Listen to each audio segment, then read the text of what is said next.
पिछली सरकारों में भ्रष्टाचार की सबसे ज्यादा उजागर हुआ करता है।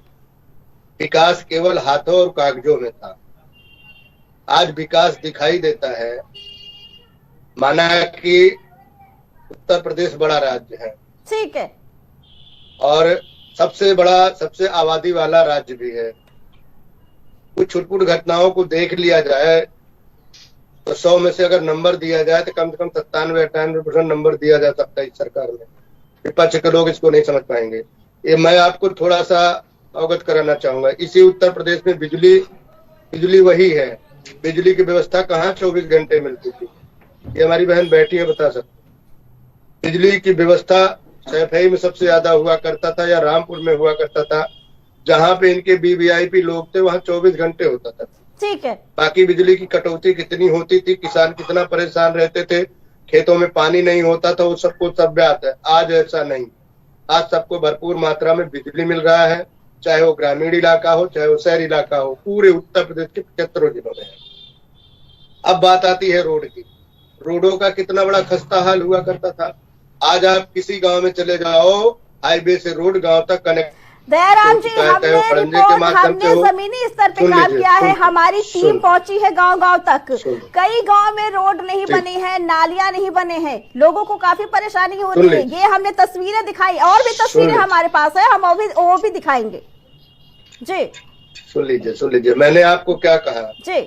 अगर आप इस चीज की बराबरी करना चाहते तो इनके पिछले 4 साल के कार्यकाल का बराबरी कर लीजिए। मैंने आपको बताया कि 100 में से हम 97-98% दे सकते हैं। जो विकास से जो गांव अधूरा है उस पे हम बात कर रहे हैं, वहां से जो फीडबैक मिल रहा है उसकी हम कार्रवाई करवाने का काम कर रहे हैं। कुछ प्रधान माइंडेड जो है वो पिछली सरकार में जिस तरह भ्रष्टाचार किया करते थे, अब भ्रष्टाचार नहीं है, इसलिए प्रधान भी बहुत ज्यादा एक्टिव नहीं है। जो प्रधान एक्टिव है उनके यहाँ विकास हो रहा है।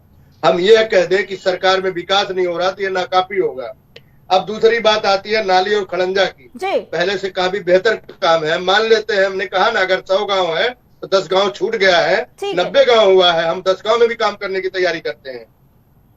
अब बात आती है इसी उत्तर प्रदेश में स्कूल की बात किया। 2017 से पहले स्कूलों में बच्चों को, जो प्राइमरी स्कूल के बच्चे थे 1 से 5वीं तक, उनको किस तरह का यूनिफॉर्म दिया गया था। 2017 में आदरणीय नेता ओम प्रकाश राजभर जब आए तो उन्होंने सबसे पहले वो जो बच्चों का यूनिफॉर्म था उसको बदला। वो आप देख लो, बच्चों का टाई, मोजा, जूता, नहीं तो उनको इस तरह का वर्दी पहनाया गया था, दूर से दिखाई देते थे। वो क्या था, चौकीदारों वाला डाल रखा था। तो ये जो चीजें, घोटाले की बात आती थी, यूनिफॉर्म की बात आती थी, मोचे टाई की बात आती थी, आज वह नहीं है।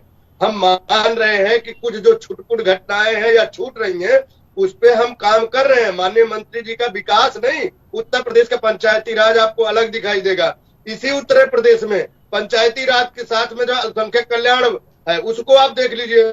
मैं इसी गाजियाबाद की बात करता हूँ। इनके विकास मंत्रालय के स्वयं जो है रामपुर वाले नेता रहा करते थे जो जेल में है, उसको आप देखिए। गाजियाबाद में जब यह मिला अल्पसंख्यक विभाग, मैं गाजियाबाद में उनके अधिकारियों से मिलने गया तो एक भी मुस्लिम कर्मचारी जो चपरासी नहीं था गाजियाबाद में, उन्होंने रिकॉर्ड बता रहा हूँ। और आज जाके देखिए वहां पर उनको हिस्सेदारी मिल रहा है। ये लोग वोट के खातिर उनको केवल बरगलाने का काम किया। भारतीय समाज पार्टी, एनडीए सरकार, भाजपा की सरकार ने वोट की बात नहीं करी है, विकास की बात करी है। हम विकास को आगे बढ़ाने का काम कर रहे हैं। ठीक है, आपकी बात का जवाब लेना चाहेंगे।